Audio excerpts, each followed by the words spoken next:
Well, the symptoms, what are the symptoms? Oh, well, I wake up and I couldn't hear anything. I could see all the kids in the schoolyard and I couldn't hear a thing. Sit down, please. Take a deep breath for me. With your mouth open.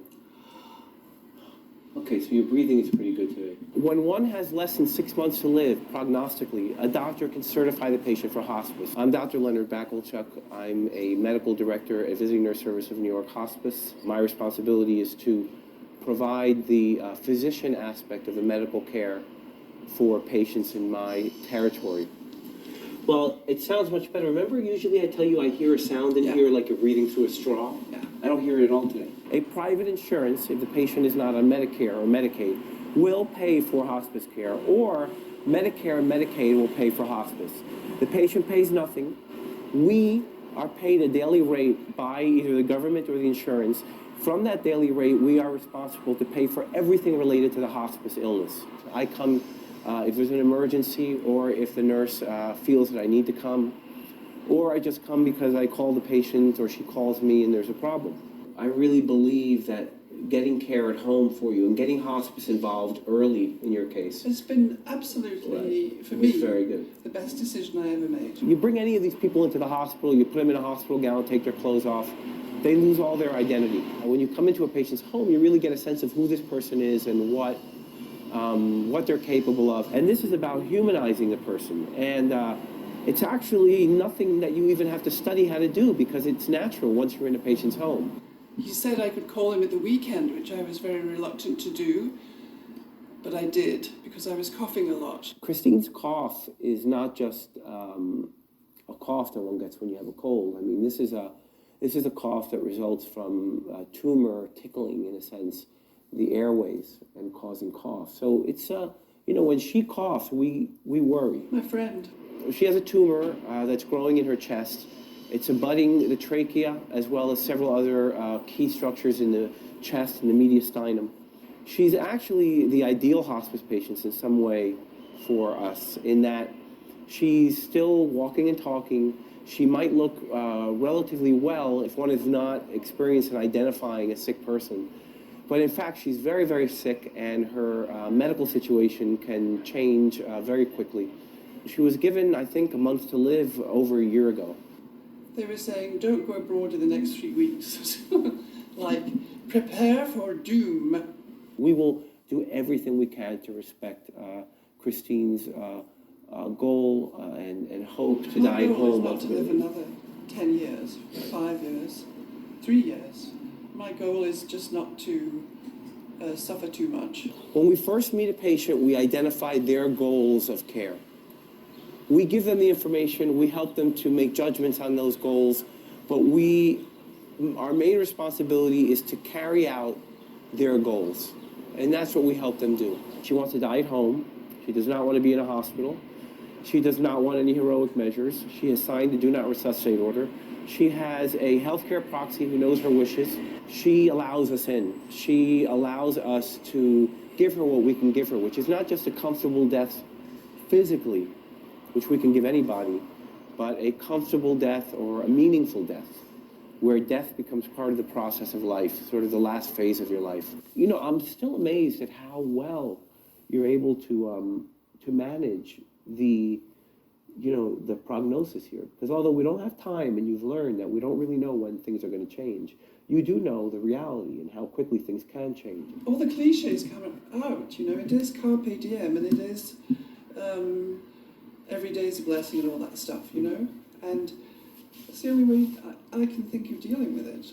To have a doctor come to your door and a nurse every week, and medications brought to your door, I mean, it's unheard of. It's like going back in time 50 years, when there were family doctors and they paid house calls. And now I've got my own.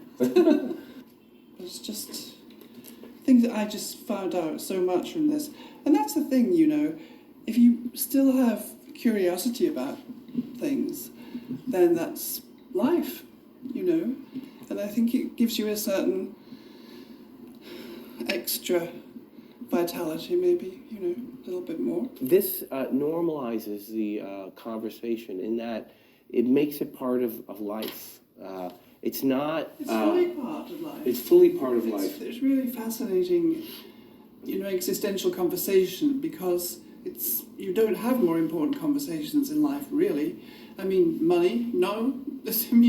So it's, one of the other advantages of having the doctor come and have these conversations is it is very stimulating mentally, and it helps you, think things through and come to further decisions.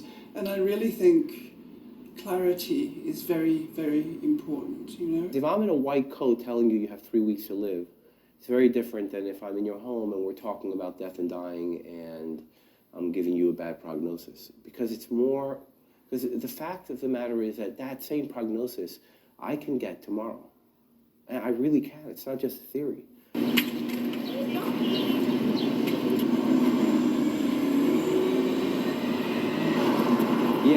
Yeah. Papá, dame quitarte el gorrito porque va a salir en la cámara para que te vea bonito. Hey. That's my uncle. He's 92 years old. And he has a number of problems. He has Parkinson's, and he has what we think is a pancreatic cancer. Pancreatic cancer, he has Parkinson, low pressure. Low blood pressure. ¿Entendiste lo que estoy diciendo? Abrió los ojos como 2 pesetas. He's blind and he's dead. Yes. See, he got a fever today. And so whenever he gets a fever, we like to figure out what's going on so we can treat it the right way. Mira que abierto tiene los ojos, parece que quiere salir bonito en cámara, mira. Oh, pobrecito. And, he can't talk or anything, but with people like this, we use indirect measures to sort of determine how uncomfortable they are, if they're in pain.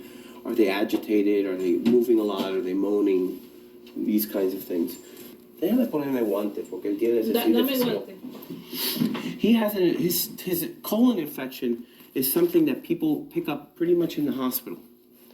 It's one of those horrible bacteria that live in hospitals that people only get when they're debilitated and they get when they go to the hospital. Yo nunca lo vi con los ojos abiertos. No, por eso He never está la opens his cámara eyes. aquí. Él está buscando peso también. Está calientico. Sí, él tiene fiebre hoy. Yeah, he's warm.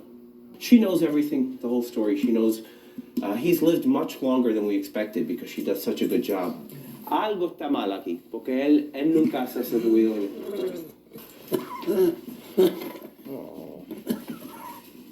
Most likely he has a pneumonia.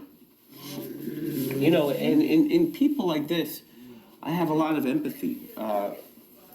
Whereas I didn't have as much empathy years ago because I was younger and these things didn't hit me personally. But my father has end-stage dementia and he's in bed like this, so it gives me much more of a sense of understanding. But most of the real interaction I have with a lot of my patients is with the family members, like with her.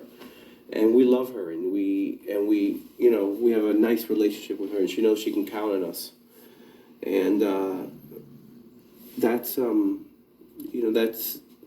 lot how hospice works. And trusting the caretakers to take care of him, and she gives him the medication. He's on opioids. He's on very strong medicines. He's on Dilaudid and serious medicine, and methadone, right? Methadone, yeah. For pain, not for any history of addiction or anything. El plan, radiografía hoy, X-rays today, urine analysis, and stool test. If he gets worse, si él se pone mal en este tiempo, cuando en este periodo que estamos esperando los resultados, si él se pone mucho peor, empezamos un antibiótico y después lo cambiamos si necesitamos cambiarlo.